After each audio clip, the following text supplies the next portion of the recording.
Well, punters, it's the biggest week in the racing calendar in Australia, and what a time to have the biggest name, well, arguably the biggest name. We think it's the biggest name in racing, Mr. Deane Lester. How are you, Dean?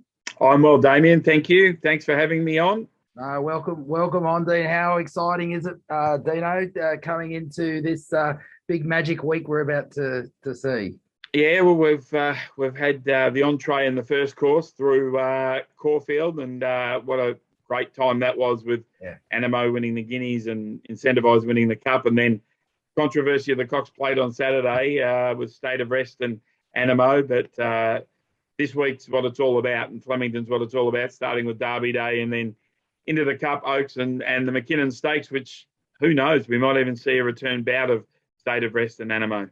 Yeah, look, it's very exciting, isn't it? You know the sport's doing well, don't you, Dino, when you see everyone's opinions flooding through social media and everywhere. Look, hey, everyone's got their opinion. I think that's what makes it the great game. Oh, absolutely. I mean, you can show the same person a replay of a race or a trial, and you'll get five different interpretations of it. And, that's the great thing about pre-race. No one's ever wrong before a race, so you can have all the opinions you like, and then after a race you can dissect it and you can work out where you went wrong or why you were right. So it's a great sport. Good one. Hey, Dino, I wanted to start by talking about speed maps, and some punters, a lot of punters that know, some may not, but Deane Lester's race day package is really a great accompaniment for anyone on any Melbourne racing day on Saturday, especially in all the big race days. And one of the reasons for that is it contains Deane Lester's speed maps. But I know from previous discussions, Dino, it's more about your gate and your gate speed and so forth. So I was just wondering if you could talk us through what are some of the factors that you consider when you put together your speed maps and try and predict what the race shape might be. Yeah, exactly. Don't always look at a horse's position in running. It might have raced on the pace because it's drawn good gates 5 times in a row. Then it draws wide. Will they take that and go forward, or will they go back because of the wide draw?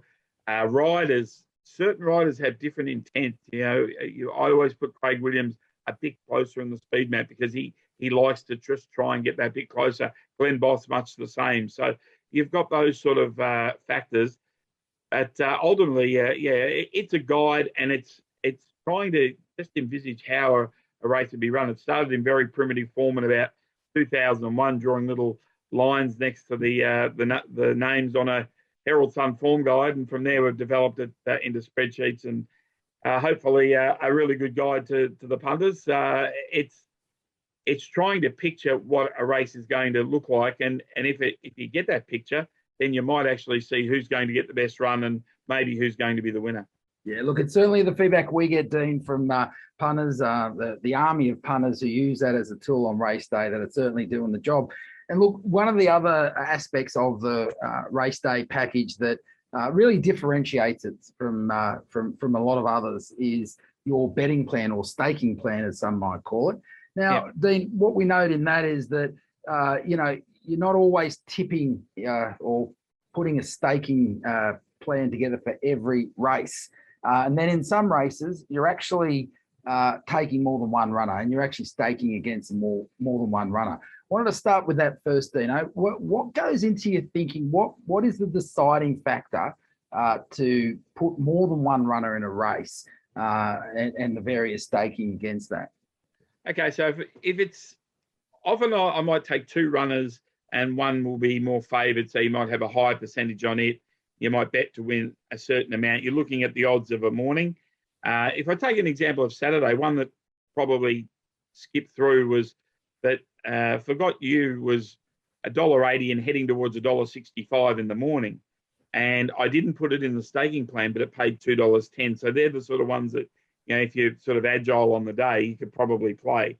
But when you're talking about the more than one runner in a race, often, even if I have 3 in a race, you might have one that you look at it and you say, gee, I'd hate to lose on this race if this horse won. Yeah. So it's just a break square.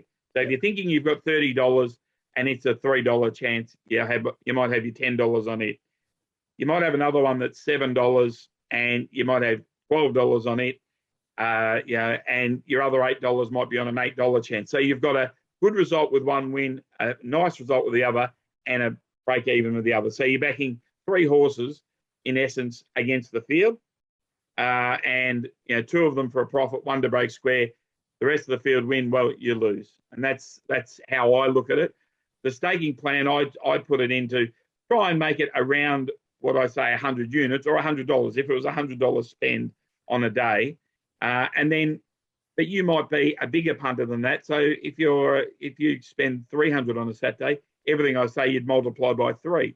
Yeah. So that's how I roughly work it out, and try and work it that the best bet of the day, probably more than half of the time, if it wins, it nearly covers the day. Yeah, and that's what you got to try and work out, I think.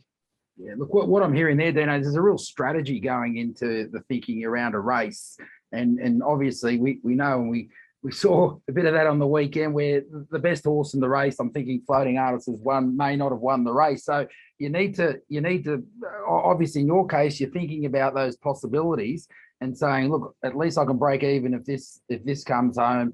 But our upside is this if the other 2 runners come home based on the staking plan. Yeah, well, and there's other little permutations to it all as well, because then you have a race like Saturday's race where Generation won. Yeah. That was my best bet, so that was a nice result. But when I put the form sheets out at about 8:30, I didn't have Dosh anywhere in the selections, and she was around $3.30. So that was a great opportunity for early layers to maybe take her on. I mean, she started, I think, south of $6, $6.50. So if you can use that information maybe to your advantage if that's what you play. So I'm trying to create a package or information that suits everyone. That if you're a trifecta player, there's more than 4 numbers there sometimes. If you're just a win-only punter, you've got the staking plan. If you can see that I've totally ignored a favourite, you might want to lay that. So I'm hoping that provides a little bit for someone, because you just don't know what I've found from experience on race courses. People come up to you and say, oh, well done on such and such. You had it in for 4th, it was 50-1, and it got me the trifecta. And I wouldn't have even thought of that, but they do. That's good. And what ones that we've heard sometimes is people ringing in or sending in a note and talking about you being a legend, and we'll look at the weekend and say, oh, you did all right there on the weekend, but this guy's going nuts, and of course it's your quaddie numbers that other punters are really hanging on as well. So but look, just on that betting plan or staking plan, as some may call it, can we just look at the other part of that, Deano? And obviously you choose to stay out of some races, and although you'll tip in each race, you'll provide tips in each race, and your top 4, 5 and how they sit in order and rank in order, your betting plan or staking plan actually stays out. Can you just explain what goes behind the decision to actually leave a race out of your staking plan? Yeah, I think the good idea of putting numbers for each race is that someone else might really they buy the plan, they might really like a horse, and they might want it reinforced. It's my top selection.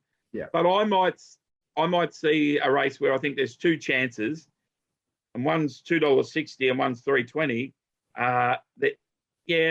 You could make a small book on it, but risk and reward, is it worth it? Or just is it? I'd want to back 5 in a race. Yeah. To cover that I've got the winner, and then you look at it and you can't actually fit them all in where you may only have 3 breaking square and 2 winning. So it's again risk and reward. So I think a great race on Saturday in case in point was the Crystal Mile. We had a horse like Elephant, who was probably the best horse on form, but right at the end of his preparation. Yeah. And then you've got horses like Best of Days, who's past his best of days. Be Good to Your Mother hasn't won for 2 and a bit years. And then you had a horse like Just Folk, who was totally outgraded on his rating, but at least he's an up-and-comer. And ultimately he won at $15. But did you want to take that risk on him? Or did you want to, personally, that race, I thought was a good race to lay Elephant because he was at the end of his preparation. So I stayed out as a staking plan, but there was information there that maybe someone gleaned something out of. Yeah, no, look, that makes a lot of sense. I think certainly the thing coming through, Deano, is lots of information in that package, as we've seen. Different punters, depending on what their appetite is and how they want to bet, can glean out of it what they will. And with the premium package, there's a comment on every runner, and it might just, again, be a reinforcement of why someone might like a horse, or I might pose a question, can this horse win from the straw over this distance? And it might get the punter thinking. So no one in racing has the answers. If you're a really good trainer, you're wrong 80% of the time. If you're a jockey, you lose 80% of the time, and you're really good at it. And as analysts, we're the same. So you're only trying to pose questions and work it out that, to the best of your abilities, and try and, get the variables right, because there are so many. No, that's great, Deano. And look, to your point, we actually refer to it as a form guide, a race day assistant, if you will. It's got so much information there, depending on who you are or how you go about things. It's got something for you. Whether you're more less time poor or more time poor, it's there for you. And of course, the less time poor, the staking plan's certainly the one to keep your eye on. Deano, we are coming up to that race, the Melbourne Cup. Look, it's funny, hey, it's the biggest race in the racing calendar. It's the one that stops the nation. All those cliches. Let's face it. I mean, it's probably one of the biggest fields of the year, and within that, we've got probably the majority of the field going around who have never got that distance before, and we're asking punters to try and pick the winner. Can you just talk to Deano when you're looking and doing form for the Melbourne Cup? What are you looking for? What are the indicators that you're looking for that tell you this horse can get the distance and obviously go on and win what is probably arguably one of the toughest races on the calendar? Yeah, it's a very good point. And I think the first thing you've got to look at is a horse that's relaxed, that will handle, as you said, there's 24 runners. We don't have, Flemington only have the provision for 2 races a year for 24 runners, the Newmarket, which is the sprinters, and the stayers in the Melbourne Cup. So there's not a lot of practice for both horse or rider in such massive fields. So you want a horse that's going to, if there's a bit of hustle bustle, won't get fired up, because they've got to conserve energy for that finishing run and give themselves that chance at running 3,200 metres. So that's the first point. I think the modern Melbourne Cup has changed significantly. 4 of the last 6 winners have raced right on the pace. None more so than last year, Twilight Payment, but Bow and Declare 2 years ago. It's only really the likes of Almandon coming from well back, and Cross Counter coming from well back. But Prince of Penzance well and truly in the first half of the field. The modern Melbourne Cup has changed a bit, and it's actually, I think, the European influence. At first, they didn't adapt to our race, and we used to run it at a very fast speed and break them open very early. And even though they're great stayers, their stayers like to warm into their work. And now we're actually playing it a bit their way. So it's a bit of a strange one. And I thought last year was a bit of a flick around an older Melbourne Cup where Twilight Payment actually ran him into the ground, but we had some great closers that just didn't quite get there. So this year, you're going to have Identifies is going to be totally the hunted. He's going to be in the first 4. Everyone knows where he's going to be. Everyone knows he's now got 57 kilos. Will he have an easy time of it? With Twilight Payment in the race, with a couple of others in the race, no, he won't. Will he still be too good? He may well be. Does he give the indication he'll run 3,200? Absolutely. Because he's horses. Some horses can be on pace and they want to go a bit faster. He goes like into a bubble and just relaxes and conserves energy. And we've seen horses come up to him and he just doesn't change his stride. He just keeps in his rhythm and he gets the job done. So it's a bit of a fairy tale, and it's a bit hard to believe on March 27 he got beaten 16 lengths in a Toowoomba maiden and he's going to win a Melbourne Cup, but he's only a few days away from achieving it. So some of the viewers will probably say, "Oh, it's because he's a Queenslander." Do you know? Well, probably. He's had that good winter up there. Gee, the water must be good up there. Yeah. Well, look, there's something going on, that's for sure. Hey, and on that subject, then, we just thought we'd ask. I mean, obviously, coming into Derby weekend, they're coming into the Cup. Is there anything? I mean, look, it's tough. It's all in markets, plenty of variables, so it's not a tip. It's more just a bit of a push, a bit of something that you're keeping your eye on at this stage. Anything that comes to mind? Look, I think that I don't think it was hard to miss the run of Floating Artist on Saturday at Moonee Valley. Yeah. And I think you'll see him back up in the Hotham Stakes on Saturday and try and run himself into the Melbourne Cup. So I think I'm looking forward to him backing up on Saturday. I think the Coolmore is going to be a great race. I think Godolphin's got a really strong hand with the likes of Palili, who stayed out of last week's Manikato, but they've also got Kalos, who won the Danehill so well, ingratiating backing up off the Manikato.